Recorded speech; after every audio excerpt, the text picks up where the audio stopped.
All right, for those of you who are unfamiliar with Zapier and how to set up any webhooks and those types of things, this tutorial is going to be for you. So we're diving into, by obviously the title of the video, SignSnap Home with Zapier and how it allows you to connect to 5,000 plus CRMs pretty easily. So to get started, you're going to need a few things.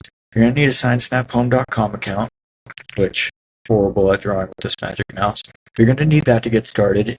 Assuming you already have that, if you're watching this video, you're probably coming from our integrations page, but if not, we have a free 14-day pro trial available for you, and you're also going to need a Zapier.com account.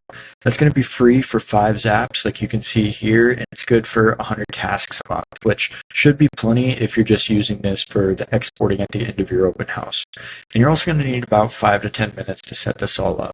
So with that said, let's jump right into it by starting and going to the Zapier dashboard. So when you start out, you're going to be in this home page, but you're going to jump right into the Zaps tab here. So once that's done, you're going to go right over here and create a new Zap. And once that loads up, you can kind of ignore this AI Copilot right here, and we're going to go to the trigger. For the trigger, we're going to use the webhook right here. You can search it if it's not there for you. And we're going to choose the Catch Hook. So with that said, we are going to, if you would like to now, you can set up your CRM at this next step. So you can use HubSpot, which is what I'll be using, but they have things like FollowUpBoss, I believe, Keep should be on here, Monday.com. They pretty much have everything on here. As you can see, they have 7,000 plus apps. So I'm just going to click HubSpot for now because I already have that connected. And we're going to jump back to the webhook. And you're going to see this, your webhook URL. So we're going to copy that. And we're going to jump back into SignSnap Home. When you come here, you're going to land on this page. And you're going to want to create a new sheet and assign in which the tutorial will guide you through all of that stuff. So once you have that set up, you're going to jump into your settings and your integrations, and you can ignore these down here. And for the sake of the tutorial, we're just going to focus on this section right here. So we're going to paste that webhook in that we created in Zapier, and we're going to save it. If you're on a team plan, what this is going to do is it's going to be shared with all of your team members, so that way when they go to their all submissions or their specific open house submissions, they're going to be sending it to your webhook. So with that said, let's go ahead and click this button. Oh, I forgot I got to select a submission, so let me go ahead and do that. So you're going to see one succeeded. Now if we go back into our Zapier here, should have showed up there. Probably need to have it listening. Oh, there we go.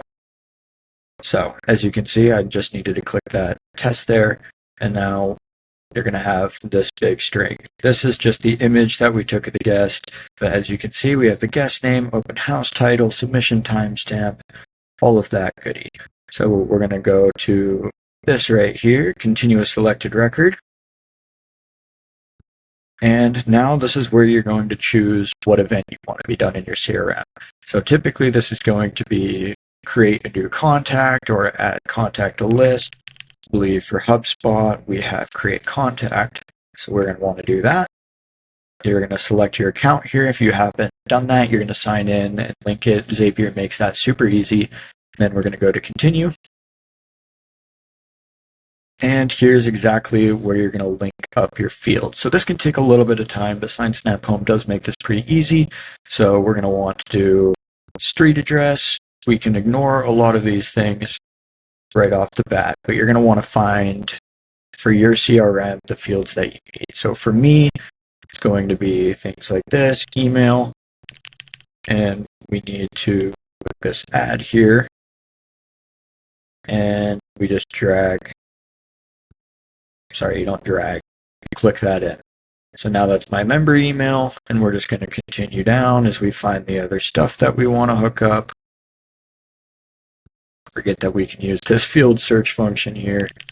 So let's go ahead and utilize that, save ourselves time. First name. Go ahead and just click this, and we got first name. Go last name, go ahead and add that. Go ahead and find a phone number. But you can see all I'm doing here is going through and mapping out which fields I want. So we capture data, whatever you set up in your sign-in sheet is going to be sent here. So if you want to add custom notes for like where you met them, what time, and all of that stuff, you can easily configure that here. So for now, I have the email and the name set up, so that should be all I need to get this information actually into HubSpot. So I believe I already have this contact in my HubSpot because I've done some testing in the past. But what we're going to go ahead and do is do that. And you can see what we've mapped here. The membership email, first name, last name. I'm going to go ahead and test step. Like I said, this might fail here for me just because I have that email in there already. But okay, contact was sent to HubSpot, and I'm going to have to log into my HubSpot here, so give me 1 second. But I will be back in a moment if it doesn't auto load right here. Okay, I'll be back in a minute. Okay, so now that the CRM's loading back up, what you'll notice is we have a new contact here, and that is because I actually didn't link it to the proper email. I linked it to an incorrect field there. But now all you can see is that workflow is pretty simple now. All you're going to need to do is whenever you finish up your open house, you can come to your all submissions, select which ones you want, or you can go directly into that open house, go to the submissions, and send them to Webhook that way. If you wanted to make it automatic and send to your CRM when they sign in, what you would do is you would take that webhook you made there and you could add it here, and you would go ahead and select this auto fire on submission option. And what will that do is every time a guest signs in, assuming you have Wi-Fi, it will send and go through that workflow that we created here. If you're looking to make some more advanced automations and do some really fun things with N8N, Make.com, and some AI features, go ahead and check out some of our other videos, and we'll walk you through some of those things as well as providing some free templates there as well. So thanks for checking out this tutorial. Follow along for more, and if this was helpful, drop a like and be sure to leave a review for SignSnap Home if you've been using it and its features for your open houses.